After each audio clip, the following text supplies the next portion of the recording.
Bom, pessoal, nesse vídeo nós vamos fazer a correção da atividade 10ª da primeira quinzena, que é totalmente do livro, ok? Primeira questão diz o seguinte: responda no caderno. É correto afirmar que a Lua é fonte de luz? Então aqui a primeira quer saber da gente se a Lua é uma fonte de luz, ok? A resposta do livro de vocês é não. Mas a resposta pode ser sim também. Isso vai depender do que você considera como fonte de luz. A gente pode entender que uma fonte de luz é de dois tipos. Pode existir uma fonte de luz primária e pode existir uma fonte de luz secundária.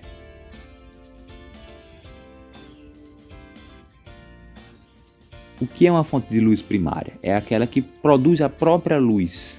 É a fonte de luz própria, como por exemplo o sol, uma lâmpada, a chama de uma vela e assim sucessivamente. Eles possuem luz própria, a gente chama de fonte primária.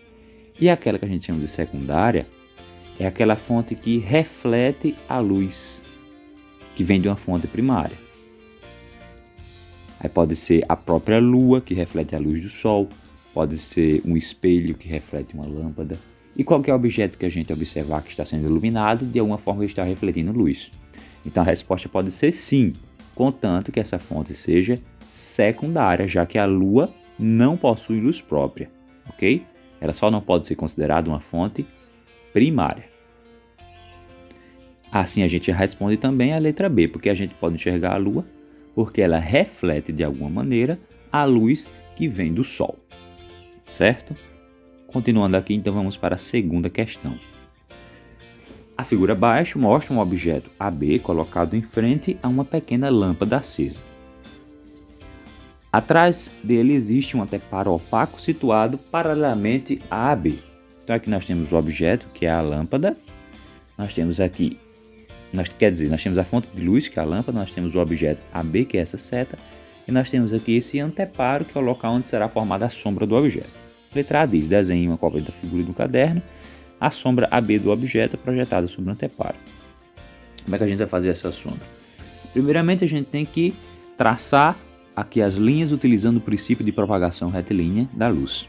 Então parte dos raios de luzes vão atravessar por esta região daqui, ok? Vamos melhorar aqui esse raio para deixar ele exatamente aqui, ó. Ele tem que passar no topo do objeto. E parte dos raios de luz também vão passar aqui nessa região inferior. Vamos tentar melhorar aqui também este desenho. Pronto.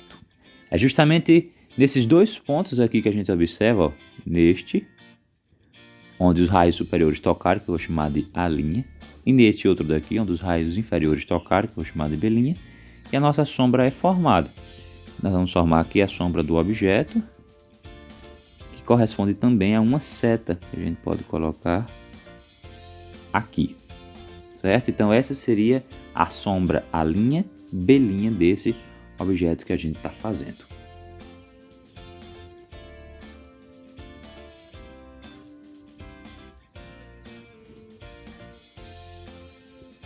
Prosseguindo então para a letra B, diz: indique na cópia da figura a região do espaço que fica escuro, isto é, que não recebe luz da fonte. Bom, onde é que não vai passar a luz? Não vai passar a luz em todo o espaço depois do objeto, já que o objeto está impedindo a passagem da luz. Então, toda essa região que está sendo aqui, ó, tracejada, não receberia luz do objeto. Então a gente considera aí como a região que não recebe sombra, certo? Será toda essa parte daí. E a letra C: se o objeto for aproximado da fonte, o tamanho de sua sombra aumentará, diminuirá ou não se modificará? Bom, se a gente pegar este objeto e colocar aqui mais perto, vamos redesenhar ele aqui de forma bem rápida, certo? O que é que vai acontecer? Os raios de luz continuarão vindo por aqui, passarão para cá, e outros virão e passarão para cá. A gente observa claramente que se for fazer a sombra aqui, ó, o objeto aumentará. Não precisa desenhar para a gente saber disso. Sempre é importante lembrar que quando nós aproximamos a fonte de um objeto, a fonte de luz, aquele objeto aumenta a sua sombra. Quando nós afastamos, a sombra será diminuída, certo? Isso aí pode ser feito utilizando na casa de vocês como fonte de luz a lanterna do celular e um objeto que vocês podem ter na mão. Tente aproximar ou afastar o celular e vocês podem observar a formação da sombra dele, se ela vai aumentar ou diminuir. Você vai observar aqui, quanto mais próximo, maior é a sombra, quanto mais afastado, menor é a sombra.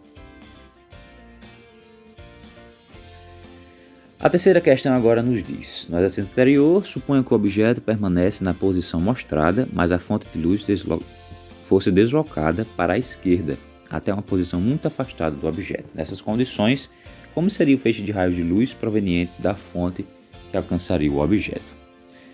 Então, é uma continuação desta questão daqui, né?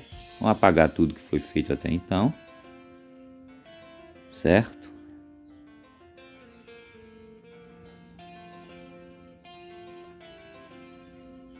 A pergunta é: se nós afastássemos essa lâmpada daqui num lugar muito, muito longe, como seriam os raios que se aproximariam daqui? Bom, quando a fonte está muito longe do objeto, a gente pode considerar que os raios, quando se aproximam desse objeto, eles atingem de forma paralela, certo? Ou seja, fazendo um ângulo de 0 graus entre si.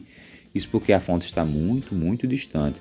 Então, a parte que seria divergente nas proximidades do objeto se tornaria praticamente paralela, já que a distância é muito grande. Então a resposta é que eles chegariam paralelos.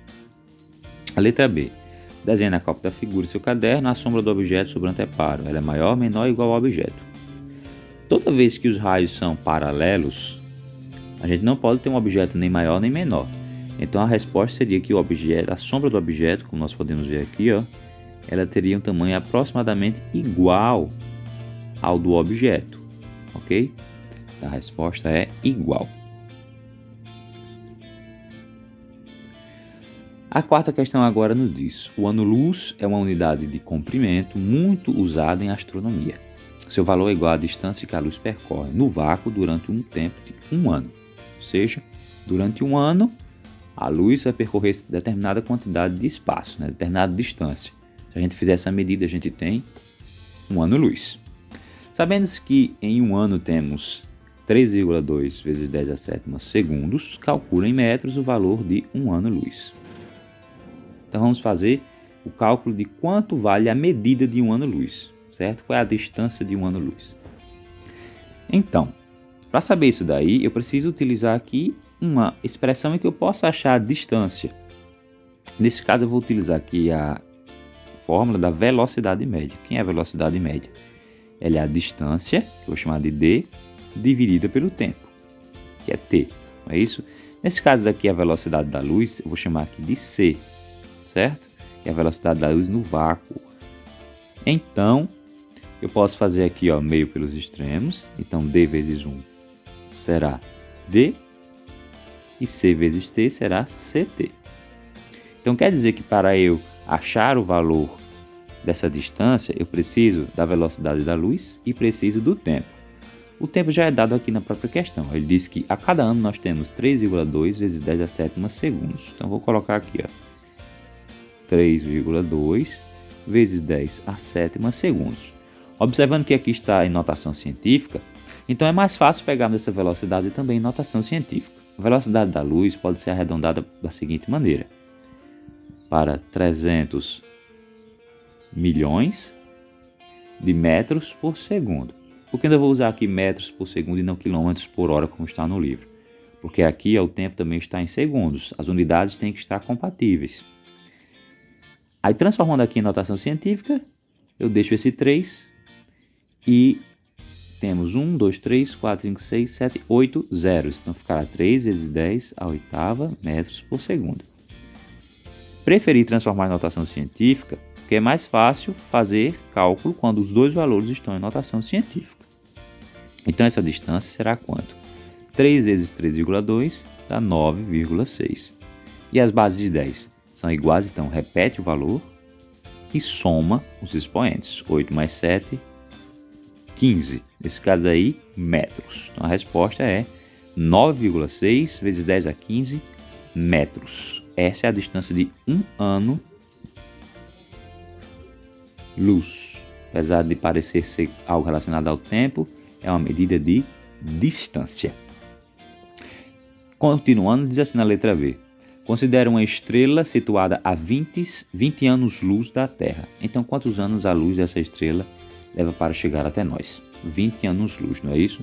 Aqui não precisa de nenhum cálculo. Se ela está a 20 anos-luz da Terra, quer dizer que para chegar no nosso planeta, a luz dessa estrela vai demorar 20 anos, ok? Então ela vai levar 20 anos para sair de lá até aqui. É bastante longe. Letra C. Qual é em quilômetros a distância dessa estrela até a Terra? Agora nós queremos em quilômetros essa distância até a Terra, não é isso? Nós temos aqui a distância do ano-luz em metro, certo? Essa distância, como foi feito aqui, ó, é 9,6 vezes 10 a 15 metros. Mas como a questão está pedindo em quilômetros, basta eu dividir isso daqui por 1000. Em outras palavras, eu posso dividir isso daqui por 10 a terceira, já que transformando 1000 em notação científica, 10 a terceira. E por que dividir por 1000? Porque cada quilômetro possui 1000 metros, ok? Aí a gente faz o que aqui, ó? Repete o 9,6 e as bases 10 também são repetidas, só que os expoentes se subtraem. 15 menos 3 dá 12. Então aqui nós temos 9,6 vezes 10 a 12 quilômetros, ok? Precisa fazer exatamente assim? Não, você pode chegar no resultado final por outros caminhos ou transformar no fim, se for necessário. Então já sabemos que 1 anos-luz agora também tem 9,6 vezes 10 a 12 quilômetros. E 21 anos-luz tem quantos? Aí nós pegamos esse valor aqui, que é 9,6 vezes 10 a 12, e multiplicamos por 20. Então a gente terá a nossa resposta. Então vai ser quanto? Vamos ver isso agora, né? Então vamos fazer aqui 9,6 vezes 20. 0 vezes 6, 0. 0 vezes 9, 0. 2 vezes 6, 12, vem 1. 2 vezes 9, 18 mais 1, 19. Somando tudo, nós temos 0, 2, 9, 1. Uma casa depois da vírgula. Aqui também. A resposta é 192 vezes 10 a 12. Ok? Mas para deixar na notação científica padrão, eu tenho que andar aqui 2 casas para a esquerda, colocando a vírgula aqui. Então vai ficar lá 1,92 vezes 10A. Se aqui já tinha 12 e eu andei para a esquerda, eu acrescento mais 2, ficando 14. Então ficará 1,92 vezes 10 a 14 quilômetros. Essa então é a resposta. Aqui no livro, ele deu de forma arredondada aqui no fim, né? Mas é praticamente o mesmo valor.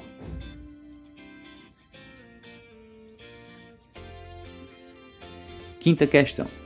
A luz do Sol gasta cerca de 8 minutos para chegar à Terra. Imaginando que o espaço entre o Sol e a Terra fosse totalmente cheio de água, o tempo que a luz solar gastaria para chegar até o nosso seria maior, menor ou igual a esse tempo?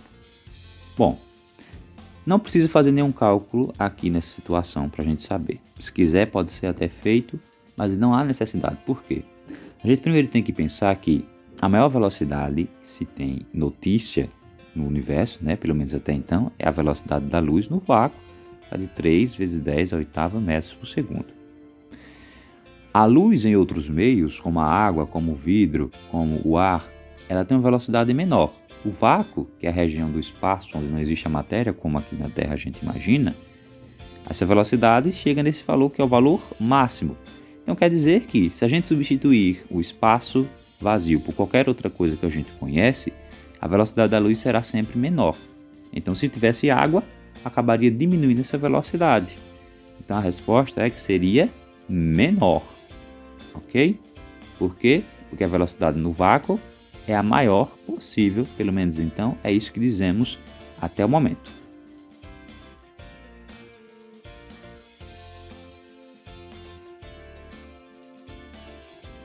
Por fim, agora, vamos para a última questão que diz: a figura ilustra 2 raios de luz correspondentes às cores vermelho e azul. Reproduz a figura em seu caderno e, nesta cópia, desenha a continuidade desses raios de luz em cores após o ponto de cruzamento. Isso daqui é simples. Pelo princípio de independência dos raios de luz, quando os raios se cruzam, nada acontece com eles, é como se o outro não existisse. Então, como é que você vai continuar aqui?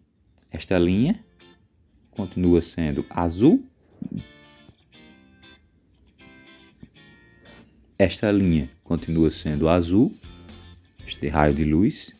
E o outro aqui continua sendo vermelho. Nada vai acontecer com eles, não vai ocorrer nenhum tipo de desvio. Lembrando, se fizer com a régua, fica aqui tudo direitinho. E aí a gente acaba a nossa atividade.